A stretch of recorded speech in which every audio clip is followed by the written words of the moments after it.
اور باہر سے بہت کم کھاتے تھے. ہم کبھی منگوا لیا ہم لوگوں نے تو وہ بس یہی کہتے تھے کہ یار مطلب نہیں لیتے تھے, ان کو زبردستی دیتے تھے ہم لوگ. آئس کریم کھا لیتے تھے, وہ میٹھا کھانے کا ان کو شوق تھا. باہر سے کوئی میٹھی چیز آتی تھی تو وہ کھاتے تھے. امی ضرور میٹھا بنا کے دیتی تھی, کھانے کے بعد انہوں نے کچھ نہ کچھ میٹھا ضرور کھانا ہوتا تھا. اگر کچھ میٹھا نہیں بھی پڑا ہوتا تھا نا تو وہ چاول لیتے تھے, اس میں دودھ ڈالتے تھے, اس میں چینی ڈال کے کھا لیتے تھے, یا دہی پڑا ہوتا تھا اس میں چینی ڈال کے کھا لیتے تھے. کچھ بھی مطلب میٹھا کھانے کے بعد وہ ضرور کھاتے تھے. اچھا, تو گھر کا کھانا کھاتے تھے تو اتنا وہ ان کی کوئی بد پرہیزی نہیں تھی. تو سارے بلڈ ٹیسٹ وغیرہ چیک کیے تو ابو نے اپنے ویٹ کو مینٹین کیا ہوا تھا. ابو کا ویٹ بہت ہیلدی ویٹ تھا, مطلب موٹے نہیں تھے ابو, اور واک بھی کرتے تھے, 5 وقت کی نماز پڑھتے تھے, اور صبح اٹھ جاتے تھے, فجر سے پہلے اٹھ جاتے تھے اور ڈیلی واک کرتے تھے. ایک تو ان کا 5 وقت کی واک ہوتی تھی جو کہ گھر سے مسجد, مسجد سے گھر. یہ وہ اپنی ٹین ایج سے کر رہے ہیں, لائک جب سے وہ چھوٹے ہیں, ٹین ایج سے بھی پہلے سے میرے خیال میں کر رہے ہیں. تو وہ ان کی واک جو تھی نا وہ کبھی مطلب ابو 83 ایئرس کے تھے, تو مطلب جوانی سے لے کے 83 ایئرس تک ابو کی واک ختم نہیں ہوئی. ایک تو واک والی ایکسرسائز, اور دوسرا یہ کہ جو مسجد آنا جانا وہ ایک واک ہوتی تھی. صبح صبح ابو نے اپنی سورتیں پڑھنی ہوتی تھیں. قرآن پاک کی سورہ ماشاءاللہ ابو کو 5 سپارے حفظ تھے, تو وہ 5 سپارے جو تھے 30th سپارے سے لے کے مطلب 29 اور 28 اس طرح کر کے, اور تمام بڑی جو صورتیں تھیں, تمام تو نہیں خیر, بڑی صورتیں جو امپورٹنٹ سوراز ہیں وہ ابو کو یاد تھی, تو وہ ابو نے ہر روز پڑھنی ہوتی تھی بیسیکلی. مطلب اس طرح کرتے تھے, ساری تو نہیں پڑھتے تھے, 5 سپارے سارے تو نہیں پڑھتے تھے, لیکن ریپیٹیٹیو ہوتا تھا. تو وہ یہ تھا کہ ہیلتھ ابو کی بہت اچھی تھی, لیکن پھر بھی جو کہ وہ پی ایس اے ہے وہ ٹیسٹ نہیں کروایا. اور ڈاکٹر نے پھر کیا کہا ابو کی ہیلتھ کو دیکھتے ہوئے کہ ویٹ اتنا نہیں ہے ابو کا, ابو تھوڑے سے ویک ہیں, اس ٹائم تک ویک ہو چکے تھے. ڈاکٹر نے کہا کہ ان کی نا وہ کیمو نہیں ہو سکتی. کیمو کیوں نہیں ہو سکتی, اس کی بھی وجہ بتا دی کہ ویٹ کم ہے, اور جو 2-3 مسائل ہیں وہ بتایا کہ اس کی وجہ سے کیمو نہیں ہو سکتی. تو ہم میڈیسن سے اس کو کنٹرول کریں گے اور انشاءاللہ ہو جائے گا. کیونکہ میں آپ کو ایک چیز بتاتا ہوں کہ جو پروسٹیٹ کینسر ہوتا ہے اس کو میڈیسنس کے ساتھ پرولونگ کیا جا سکتا ہے. ڈاکٹر نے کہا کہ اس کا کیور کوئی نہیں ہے, یہ ختم نہیں ہو سکتا, اس کو ہم پرولونگ کر سکتے ہیں. کسی کا 10 سال پرولونگ ہو جاتا ہے, کسی کا 15 سال پرولونگ ہو جاتا ہے. اب بات وہی تھی کہ سٹیج 1 پہ پکڑا جاتا تو یہ بالکل ایلیمنیٹ ہو جاتا, لیکن اللہ تعالیٰ نے جو لکھا ہوا تھا, جو ہونا تھا وہ ہو کے رہا. اب سٹیج 4 پہ وہ پکڑا گیا تو ابو کی میڈیسنس سٹارٹ ہو گئی پروسٹیٹ کینسر کی.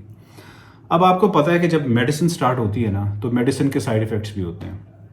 تو یہ ہوا کہ ابو کی جو ہیلتھ تھی وہ اس میڈیسن سے بہتر ہو گئی. مطلب کوالٹی آف لائف جو تھی نا ابو کی, وہ 2018 19 20 یہ جو 2 سال تھے نا ابو کی, جو کوالٹی آف لائف جو کہ نیچے گئی ہوئی تھی کینسر کی وجہ سے, وہ کافی زیادہ بہتر ہو گئی تھی ان دوائیوں کی وجہ سے. ایون کہ 2021 میں, یعنی کہ جب امی حیات تھیں, امی تھیں ہمارے بیچ میں, تو اس وقت بھی ابو کی کوالٹی آف لائف جو تھی نا وہ ٹھیک تھی, بہت اچھی تھی, اور میڈیسنس جو تھیں وہ کام کر رہی تھیں.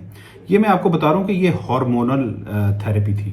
یہ جو دوائیوں والی میڈیسنس والی جو تھیراپی ہو رہی تھی ابو کی, یہ ہارمونل تھیراپی ہو رہی تھی.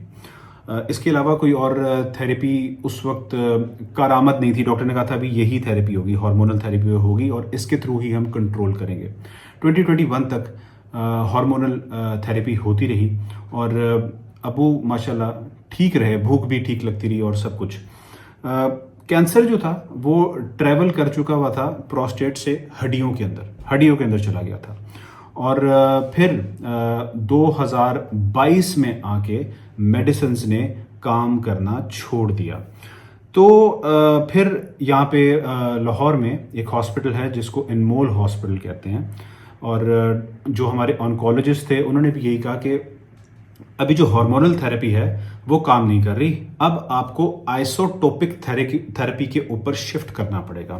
اس کو PSMA تھیراپی بھی کہتے ہیں, آئسوٹوپک تھیراپی, PSMA تھیراپی. اور وہ بیسیکلی ایک انجیکشن ٹائپ ایک ہوتا ہے جو کہ پاکستان سے نہیں ملتا, جرمنی سے ملتا ہے, اور کافی کاسٹلی وہ انجیکشن ہوتا ہے, لائک 3700 یوروز کا وہ ایک انجیکشن ہوتا ہے. تو وہ ڈاکٹر نے پرسکرائب کیا اور انمول میں ایک پینل بیٹھا اور اس نے کہا کہ ہم اب یہ ٹیسٹ کر کے دیکھیں گے کہ یہ تھیراپی کام کرتی ہے یا نہیں کرتی. اس میں پھر یہ ہوا کہ ابو کو ایک انجیکشن لگا, پھر دوسرا لگا, اور تیسرا انجیکشن لگنے سے پہلے ابو کا P S A level check کروایا گیا. تو پی ایس اے لیول مسلسل بڑھ رہا تھا, کم ہونے کی بجائے بڑھ رہا تھا. اس کا مطلب یہ ہوا کہ وہ جو پی ایس ایم اے تھیراپی, وہ جو آئسوٹوپک تھیراپی تھی, وہ کام نہیں کر رہی تھی. اچھا, اس سے پہلے جو ہارمونل تھیراپی تھی اس نے بھی کام کرنا چھوڑ دیا تھا, یعنی کہ میڈیسنس نے بھی کام کرنا چھوڑ دیا تھا, اور آئسوٹوپک تھیراپی نے بھی کام کرنا چھوڑ دیا تھا, یعنی کہ جو مطلب کافی ایکسپینسو وہ تھیراپی تھی وہ کام کرنا چھوڑ دیا تھا.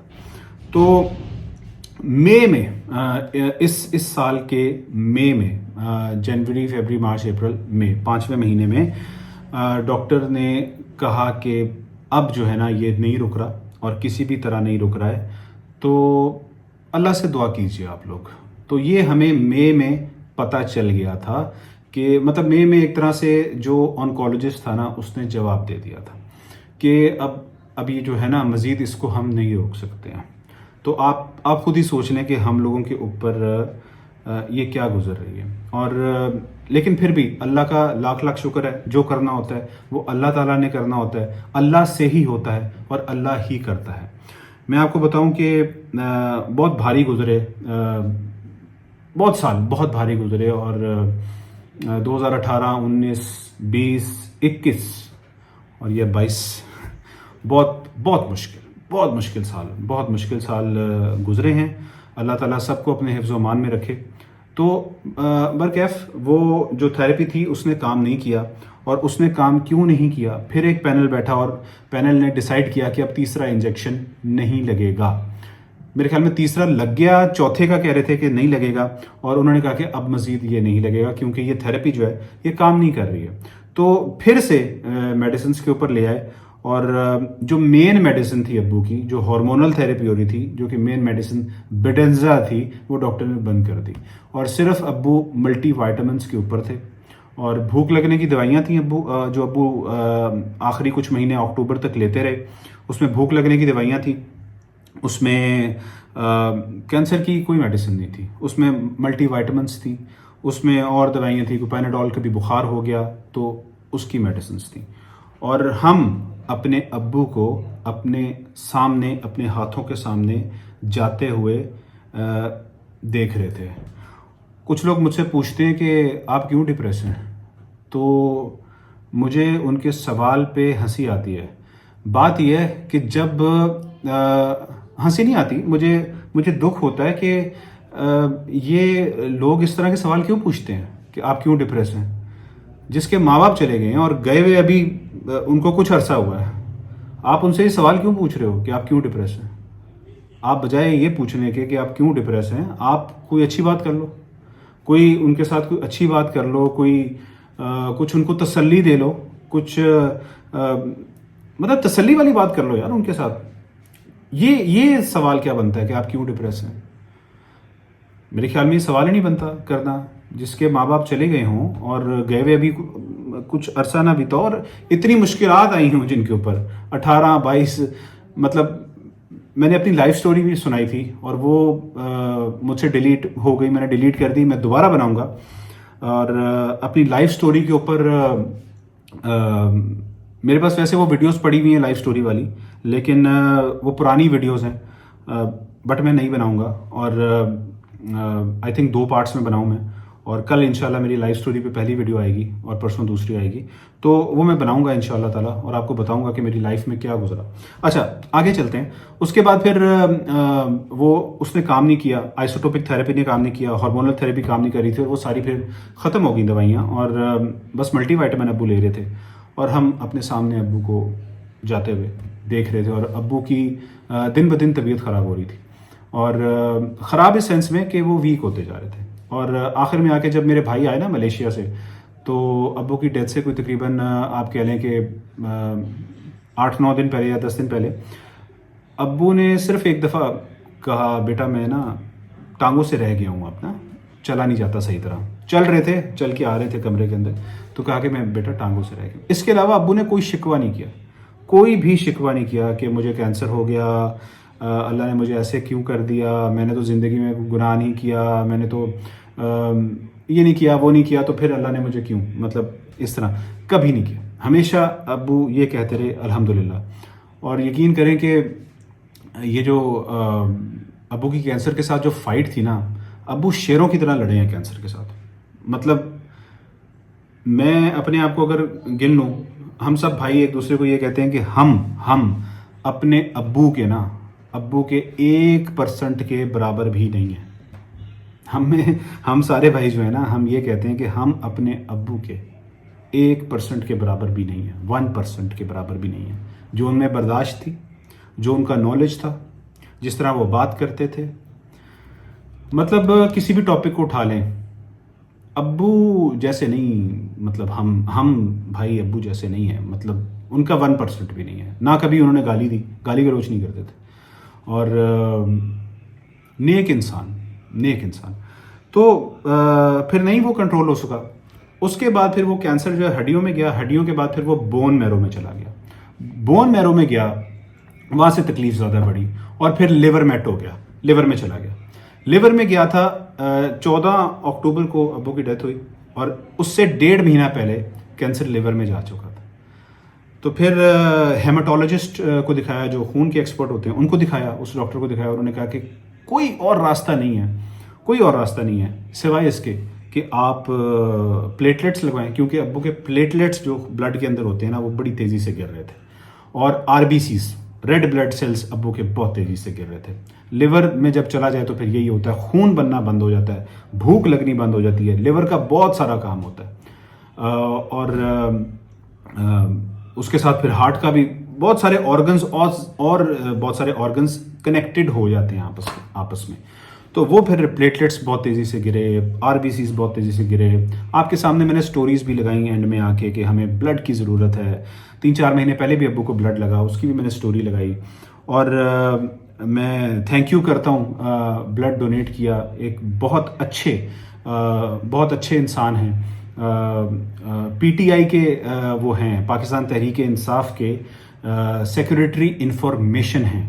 انہوں نے بلڈ دیا. پھر میرے بھائی کے دوست ہیں, انہوں نے بلڈ دیا, میرے بھائی نے بلڈ دیا, میں نے بلڈ دیا. تو جنہوں نے بلڈ دیا, جو PTI کے وہ دوست ہیں, ان کا میں خاص تھینک یو کرتا ہوں, اور سب لوگوں کا جنہوں نے دعائیں کی ان کا خاص تھینک یو کرتا ہوں. اچھا, تو وہ پھر بلڈ لگنا شروع ہوا. ہیماٹولوجسٹ نے کہا کہ آپ بلڈ لگوائیں. بلڈ لگنا شروع ہوا, ابو کو پلیٹلیٹس لگنا شروع ہوئے, لیکن اس کا کوئی فائدہ نہیں ہو رہا تھا.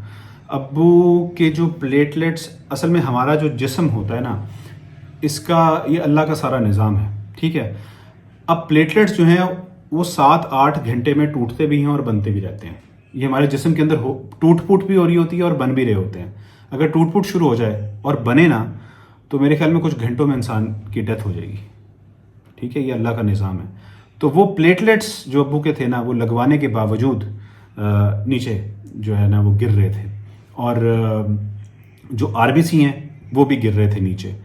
تو پھر ڈاکٹر نے کہا کہ کوئی اور چارہ نہیں ہے, آپ کو یہ کرنا پڑے گا. تو پھر الٹیمیٹلی ہم نے پھر ایسے ہی کیا کہ ہم نے پلیٹلیٹس ارینج کیے, بلڈ ارینج کیا, وہ لگواتے رہے, لیکن وہ الٹیمیٹلی اس کا کوئی فائدہ نہیں ہوا. اینڈ میں پھر یہ ہوا کہ جب آپ کا جو ہے نا وہ بلڈ سپلائی کم ہوتی ہے نا, پلیٹلیٹس کم ہوتے ہیں, RBCs کم ہوتے ہیں, تو ہارٹ پہ زور پڑتا ہے. ہارٹ ایک مشین ہے, مشین کو کوئی چیز سپلائی نہیں ہوگی, ایسے بلڈ سپلائی نہیں ہوگا, تو وہ اور کوشش کرے گا میں کسی طرح وائٹل آرگنز کو بچا لوں, ان کو بلڈ سپلائی کروں. تو پھر ابو کو مائنر سا ہارٹ کا ایشو بھی ہوا, مائنر سا ہارٹ اٹیک ہوا اس کی وجہ سے. حالانکہ ہارٹ کا مسئلہ نہیں تھا ابو کو, تو وہ مائنر سے ایشو ہوا ہارٹ کا. پھر وہ نہیں سنبھالا جا رہا تھا, ایمبولینس میں لے کے گئے, آپ کو میں نے اسٹوری میں بھی اپنی دکھایا. تو میں آپ لوگوں کو اپڈیٹ کرتا رہا وقتاً فوقتاً. تو اس کے بعد پھر اگلے دن ایک سیکنڈ ہارٹ کا ہوا ایشو. پھر الٹیمیٹلی یہ ہوا کہ ڈاکٹرس نے ہم سے پوچھ لیا, انہوں نے کہا کہ آپ کیا کرنا چاہتے ہیں آپ لوگ, کیونکہ اس چیز کا کوئی کیور نہیں ہے, یہ اب اینڈ ہو چکا ہے نا, آپ کیا کرنا چاہتے ہیں, آپ ہمیں بتائیے کہ اگر ان کی ہارٹ بیٹ رکتی ہے تو کیا آپ چاہتے ہیں کہ ہم آپ کے فادر کو دوبارہ سے کوشش کریں ریوائیو کرنے کی, اور پھر ان کو وینٹیلیٹر پہ ڈال دیں. یہ وہ ہم سے پوچھ رہے تھے. اور آپ سوچیں کہ ہمارے والد کے متعلق وہ پوچھ رہے تھے کہ اگر ہارٹ بیٹ کسی وقت بند ہوتی ہے تو کیا ان کو ریوائیو کرنے کے لیے ہم وہ کریں اور پھر اس کے بعد وینٹیلیٹر پہ ڈال دیں. تو جو کارڈیالوجسٹ تھے نا انہوں نے ہمیں سائٹ پہ بلایا اور انہوں نے کہا کہ دیکھیں اس کا کوئی کیور نہیں ہے. ہیماٹولوجسٹ بھی تھیں, آنکولوجسٹ بھی تھے, انہوں نے کہا اس کا کیور نہیں ہے, ہماری طرف سے آپ رہیں ICU میں, آپ نے رہنا ہے, لیکن اس کا کوئی کیور نہیں ہے. پھر ہم نے بھی آپس میں ڈیسائیڈ کیا کہ تکلیف دینے والی بات ہے, تکلیف دینے والی بات ہے. تو ابو کو جب انہوں نے اسٹیبل کر لیا, ICU میں گئے ابو, انہوں نے اسٹیبل کر لیا. ابو آپ نے اپنے آخری دنوں میں بالکل ڈراؤزینس ہو گئی تھی ابو کو. اس میں ہوتا ہے, ڈراؤزینس ہوتی ہے جب آپ کے بلڈ کی کمی ہوتی ہے تو اس میں ڈراؤزینس ہو جاتی ہے, انکانشیس ہو جاتا ہے بندہ.